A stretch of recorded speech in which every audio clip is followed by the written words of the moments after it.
बिस्मिल्लाहिर्रहमानिर्रहीम। अस्सलाम वालेकुम। उम्मीद करता हूँ कि तमाम लोग खैरियत से होंगे। आज की वीडियो में हम कुछ अहम सवालात जो हैं वो लेकर आए हैं। ये ख़ुसूसी तौर पे लेक्चर उर्दू और senior elementary teacher Urdu federal public service commission के लिए है, क्योंकि आप सब लोग जानते हैं कि फ़ेडरल पब्लिक सर्विस कमीशन का जो है वो पैटर्न होता है, निसाब होता है, तो ये उसके मुताबिक है। लेकिन इसके अलावा जो लोग Azad Kashmir public service commission की तैयारी कर रहे हैं या इसके अलावा सिंध पब्लिक सर्विस कमीशन या Khyber Pakhtunkhwa public service commission की तैयारी कर रहे हैं, तो उनका मखसूस सिलेबस नहीं होता, वो पूरे अदब से कहीं से भी सवाल जो है वो आ सकते हैं। तो ये वीडियो सब लोगों के लिए इंतहाई अहम है। वीडियो को स्टार्ट करते हैं। सबसे जो पहला सवाल है, जो कि आप स्क्रीन पर देख रहे हैं, कि लफ्ज़ इब्तिज़ाल का क्या मतलब होता है। इसका जो दुरुस्त जवाब होगा वो होगा घटिया बात करना या फिर अदना बात करना। दूसरा सवाल है कि अबियज़ अरबी लफ्ज़ है, इसका मतलब बताएं। इसका मतलब होता है सफ़ेद। तीसरा सवाल है कि मुंह से दूध की बू आती है, ज़रबुल मसल का मतलब होगा। ये ज़रबुल मसल जो है ना तजर्बाकार लोगों के लिए इस्तेमाल की जाती है। चौथा सवाल है कि लफ्ज़ उतावला का मफ़हूम बताएं। इसका मफ़हूम होगा जल्दबाज। पांचवा सवाल है कि दुरुस्त लफ्ज़ की पहचान करें। आगे दो लफ्ज़ दिए हुए हैं और पहला लफ्ज़ है अताई ऐन के साथ और दूसरा है अताई अलिफ के साथ। तो इसका जो दुरुस्त जवाब होगा वो होगा ऑप्शन बे, यानी अलिफ के साथ अताई जो है वो दुरुस्त होता है। छठा सवाल है कि लफ्ज़ तकी की जमा क्या होगी। जवाब है इसका अतकिया। सातवां सवाल है कि असासुल बैत का मानी बताएं। जवाब होगा घर का सामान। आठवां सवाल है कि अजलाफ अरबी ज़बान का लफ्ज़ है, मतलब बताएं। इसका मतलब होता है कमीना या रज़ील के मानों में भी इस्तेमाल होता है।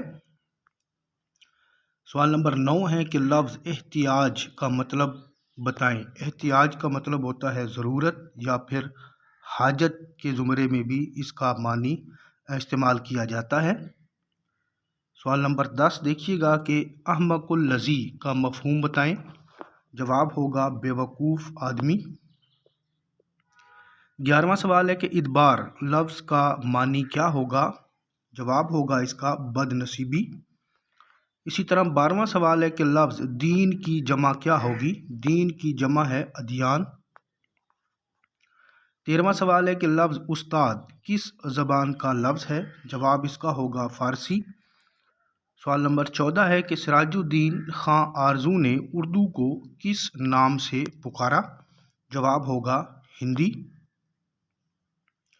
अगला सवाल देखिएगा कि मीर आसर ने अपनी मसनवी ख्वाब ख्याल में अपनी ज़ुबान करार दी। उन्होंने अपनी ज़ुबान जो है वो हिंदवी करार दी थी। सवाल नंबर 16 है कि मुल्ला वची ने सबरस में उर्दू को किस नाम से पुकारा।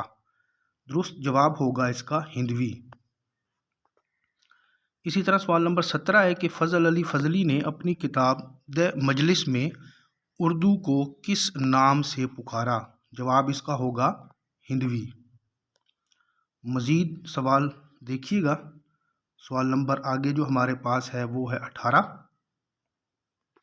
शाह अब्दुल कादिर ने अपने कुरान पाक के तर्जमे को किस ज़बान से मंसूब किया। जवाब होगा हिंदी। सवाल नंबर 19 है कि अमीर खुसरो ने अपनी ज़बान को क्या करार दिया। जवाब इसका होगा हिंदवी।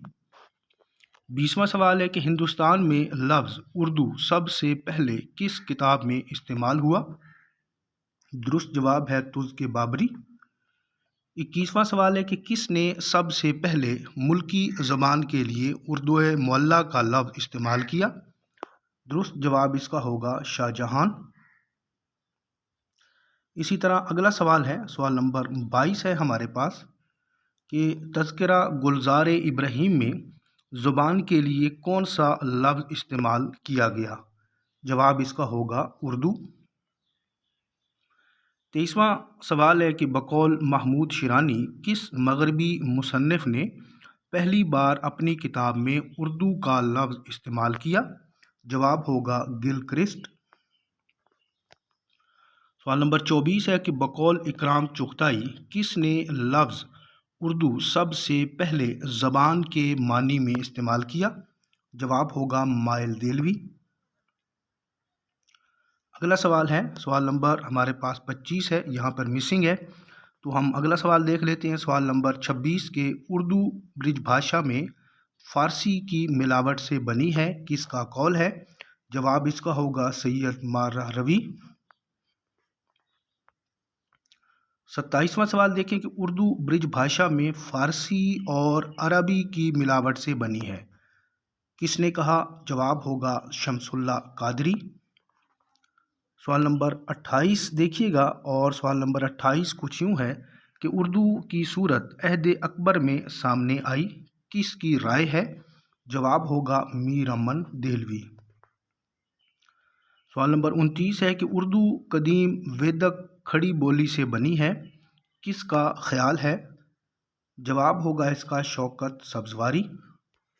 سوال نمبر 30 دیکھیں کہ اردو ہندی اور فارسی کی آمیزش سے بنی ہے، کس نے کہا؟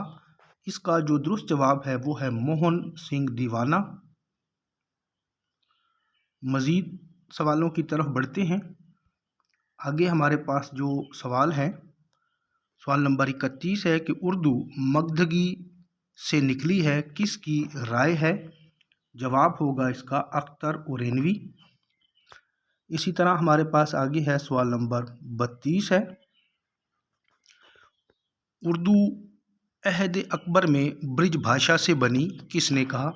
جواب اس کا ہوگا ڈاکٹر وائٹ برجنٹ۔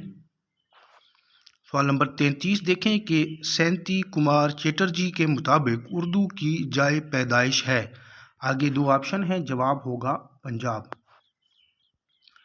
اسی طرح سوال نمبر 34 دیکھیے گا، سوال نمبر 34 کچھ یوں ہے کہ آئی قاضی کے مطابق اردو کی کس بادشاہ کے عہد میں بنی، یعنی اردو کس بادشاہ کے عہد میں بنی؟ جواب اس کا ہوگا اکبر بادشاہ۔ سوال نمبر 35 دیکھیں کہ اردو کی پیدائش بنگال ہے، کس نے کہا؟ جواب ہے اس کا شانتی رنجن بھٹاچاریہ۔ سوال نمبر 36 ہے کہ رام بابو سکسینہ کے مطابق اردو کی جائے پیدائش ہے، دو آپشن ہیں، دلی یا پھر پنجاب، جواب ہوگا اس کا دلی۔ 37واں سوال ہے کہ اردو مرہٹی کی سگی بہن ہے، کس کا قول ہے؟ یہ قول ہے جی سہیل بخاری کا۔ سوال نمبر 38 دیکھیں کہ اردو کی پیدائش کا تعلق سرحد سے کس نے جوڑا؟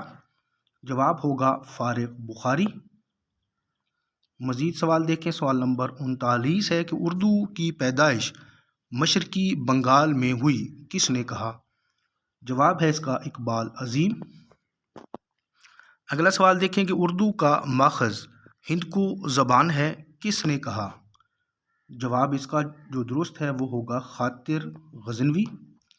اور آج کی ویڈیو کا آخری سوال ہے کہ اردو دہلی اور گرد و نواح کی کھڑی بولیوں سے بنی ہے، کس نے کہا؟ اس کا جو درست جواب ہے وہ ہے مسعود حسین خان۔